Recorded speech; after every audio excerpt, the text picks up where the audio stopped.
nous avons voulu aller voir à l'intérieur ce qui s'y passait. Ce que nous notons là, c'est des choses qui ont été vues et lues. Et les preuves sont là. Nous avons eu cette plaquette qui était donnée à nos amis qui y sont allés à l'entrée.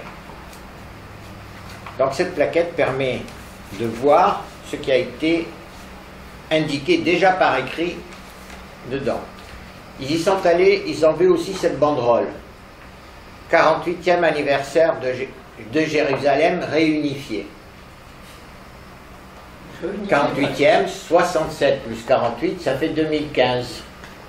Donc c'est bien la commémoration de l'occupation de Jérusalem. Ils ne nous diront pas que c'est une fête apolitique et que c'est une kermesse. Ça ne marche pas. Bon, pour ne rien vous cacher, on s'en doutait. Mais nous, on aime bien avoir des preuves. Et là, on en a une. Ensuite, dans la plaquette,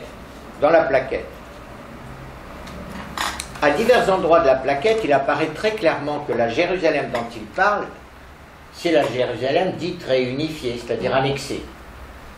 Annexion aussi de Jérusalem-Est. En page 8, par exemple, les chiffres qui sont donnés montrent clairement qu'il s'agit de Jérusalem-Est incluse. Parce que le nombre de Palestiniens qui figurent dans ces chiffres de 800 et quelques mille sont les Palestiniens de Jérusalem-Est, pour une grande partie. Donc, c'est bien la dite Jérusalem réunifiée, c'est-à-dire annexée. Page 16. Alors, page 16, ils ont repris un article d'un certain musicien, chanteur, contre qui je n'ai rien, et une personne d'entre nous n'a rien, qui s'appelle Herbert Pagani, qui date de novembre 75. Pour des gens qui appelaient à vivre ensemble, c'est un peu fort de café, parce que voilà ce que dit dans un paragraphe ce monsieur: les nazis qui nous assiègent mangent du couscous et parlent arabe. C'est fort. Pour vivre ensemble, c'est pas mal. C'est délicat, hein, moi, je dis. Ah oui. En plus, si je vais essayer de rester poli, de ne pas trop m'énerver, mais en plus, cet ignorant, et ceux qui ont repris son texte sont aussi ignorants, ne savent pas qu'au Mashrek, il n'y a pas de couscous. Il n'y a pas de couscous. C'est du riz. L'ignorance est vraiment une ignorance crasse.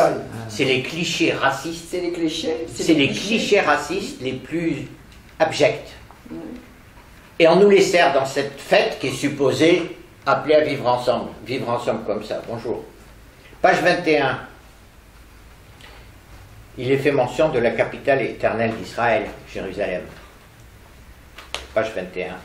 Et qui c'est qui écrit? C'est M. Denis Cohen, pour une conférence qui se tenait ce jour-là. Mais bon, comme c'est bien indiqué là, par écrit, c'était pas la peine de reprendre ce qu'il a dit dans la conférence. Là, la preuve écrite est donnée. Il n'y a rien sur la colonisation, rien sur les démolitions ou saisies de maisons palestiniennes, strictement rien sur rien. C'est un texte qui est aligné sur les thèses des autorités israéliennes. Absolument, tout va bien. Tout va bien.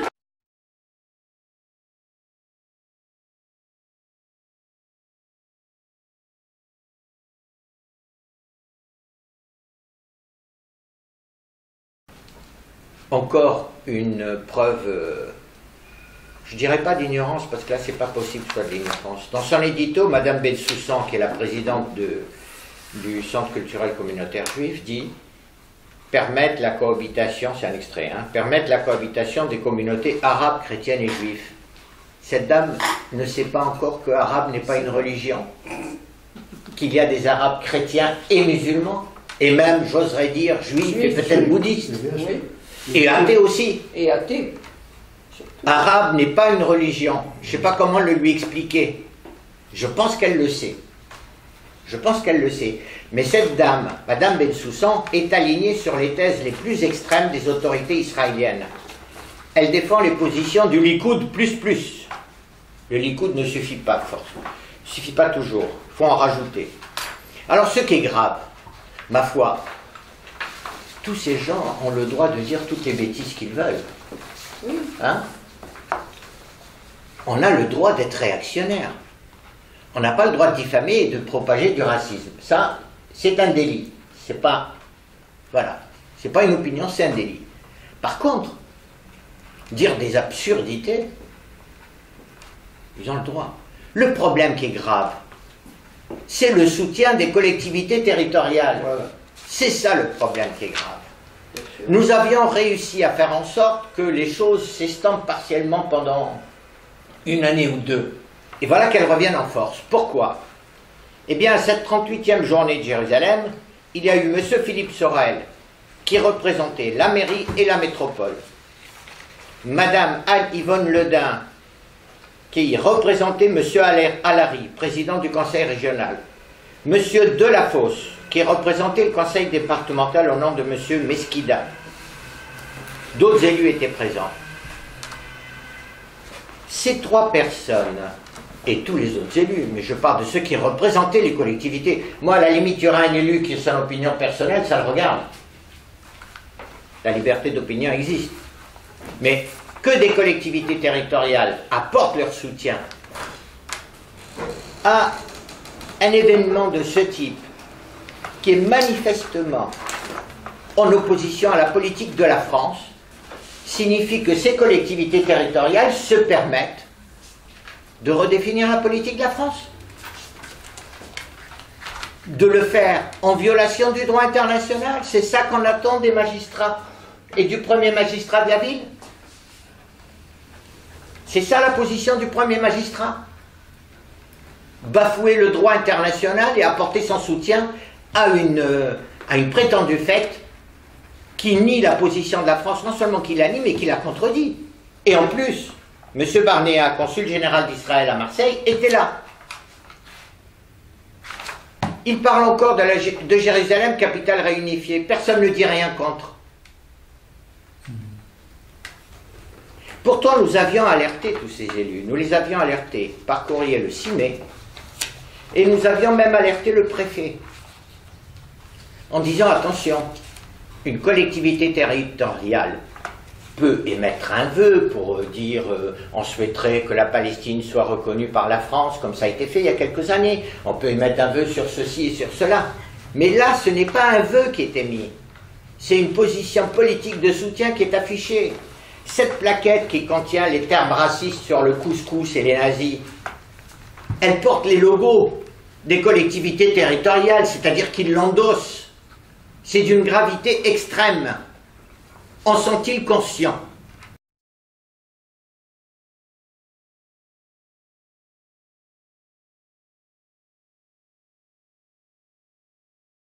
De nouveau le retour de toutes les collectivités territoriales s'affichant explicitement. C'est ça qui est grave. Oui. Encore une fois, ce que je dis, c'est que nous n'avons pas demandé et nous ne demanderons pas l'interdiction de cet événement, pour être clair.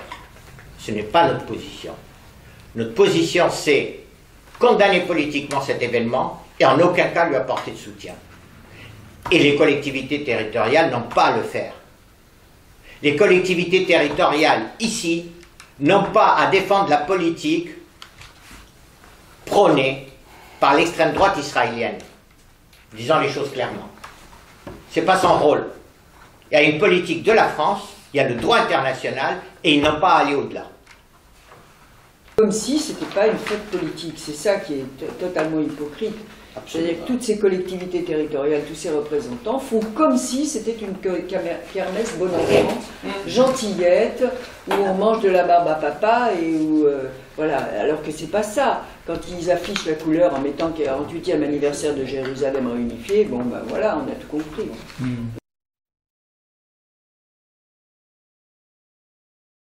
Il y a une exposition sur l'apartheid pour dire qu'Israël n'est pas un pays d'apartheid. Juifs et arabes qui se baignent ensemble, tout est bien, nous sommes amis.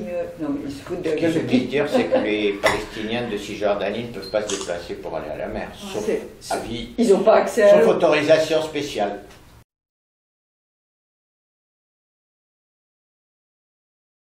Et le problème, il est là, c'est un problème de vouloir politiser ça. C'est pas une fête communautaire. Une fête communautaire, ça permettrait de rassembler les gens, quelle que soit leur opinion politique.